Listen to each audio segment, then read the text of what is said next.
It's the end of the era that started all for Flesh and Blood. With Welcome to Rathe being out of print for the last couple of months, man, and Legend Story Studios putting on the farewell events to Welcome to Rathe, really is the end of an era. And it's just ushering in the new Flesh and Blood sets and the new Flesh and Blood products. And even though I'm really happy about that, it makes me reminisce, man. It makes me think back to when I first started this channel and just when I first started getting into Flesh and Blood. And I wanted to reminisce with you, man. And I also wanted to share something with you as well. I recently acquired a Welcome to Rathe Alpha Booster Box. Now, I got this around 2 months ago, and I thought I'd probably share it with you now. It is just awesome quality. And I want to give a huge shout out to a good friend of mine, Andrew, who's in the Flesh and Blood community, who sold me this product. I had been looking for a couple months, and let me explain. First off, this is the only one I own, and it's probably going to be the only one I own for the rest of my life, unless some type of scenario happens that are unforeseen. But honestly, I just wanted one to just have as just a memento, man. And I'll get into a story in a bit, but and there's probably a shitload of screen glare there, but it's just so beautiful, man. And yeah, no, I don't really care about the investment value of this at all. I wanted the box that started it all.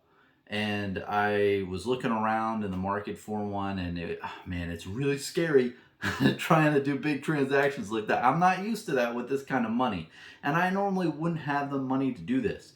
But literally, a couple months ago, I was looking around at my stuff, and I was like, huh, I could sell those couple cold foil cards from Crucible War for $1,000. And I could sell these other different things, these products that I've acquired over the last couple months that have appreciated in value. And I thought, if I sell these 5 or 6 different items, I could get pretty damn close to buying one of these Welcome to Rathe Alpha boxes. And that's what I did. And yeah, Andrew was nice enough to hook me up with a really nice one too. It has really nice plastic wrapping over it. I didn't care about like the pull rates or anything anything like that. I just wanted a really nice like wrapping over it. It just looks really nice, man. I honestly, every day, or not every day, but most days, I'll see it in the corner of my room and I'll just think, wow. And just holding it is just such a big piece of history for Flesh and Blood.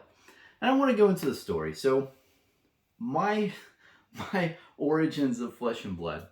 I first saw it, and I have the beginning video of my whole channel. I got into Flesh and Blood with Crucible War, and I noticed that these boxes just skyrocketed in value. They went up to like $300, right? And I was like, oh, there's no way I'm paying $300. It'll go back down, man. It was just at $150. It'll go back down. It'll retrace, and once it retraces, I'll buy it up. And then it went to 500, and then I was like, ooh, I missed it. I'll get it once it retraces to 300, and then it went to 800 and 1,000, and then I was just saying expletive, and then just the story just goes on from there, and you can see. And the whole point of me saying that is I slept hard on this box, on just the premium products of Flesh and Blood. I focus more on the bulk. I was that kind of person in the community, just getting all the scraps because it was cheap. But yeah, I mean, that was definitely a learning curve for me. And I might say stuff like the secondary market and tell you my analysis of it and stuff, but man, have I got stuff wrong in the past. I mean, I made a video too. I was like, oh, the Heart of Fandale, it's $500 for that cold foil Heart of Fandale. That is way too much, and it's not even that good. A Tome of Fandale so much better than Heart of Fandale. Why is this card $500?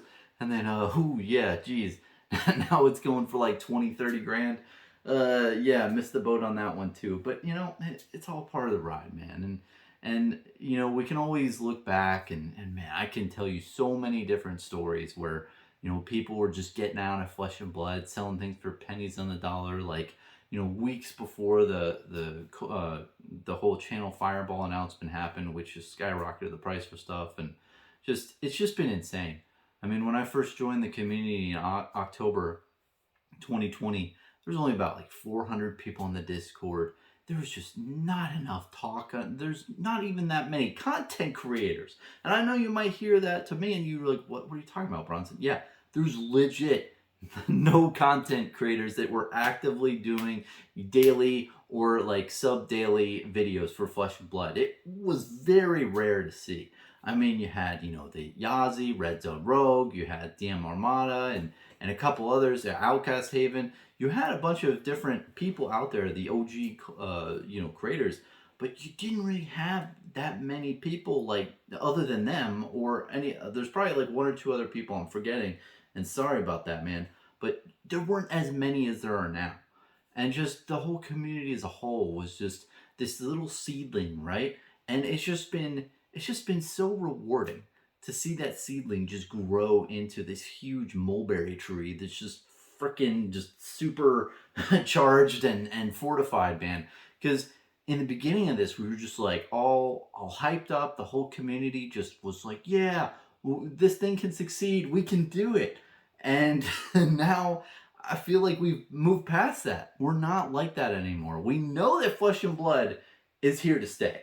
We know that they are killing it. And not only do we know it because the gameplay is amazing and we like the game overall with the aesthetics and everything like that, but we see the finances. We see the people out there. We see so many people out there in the game for all these different events.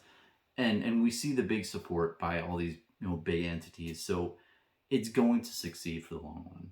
And that's really, really great to see.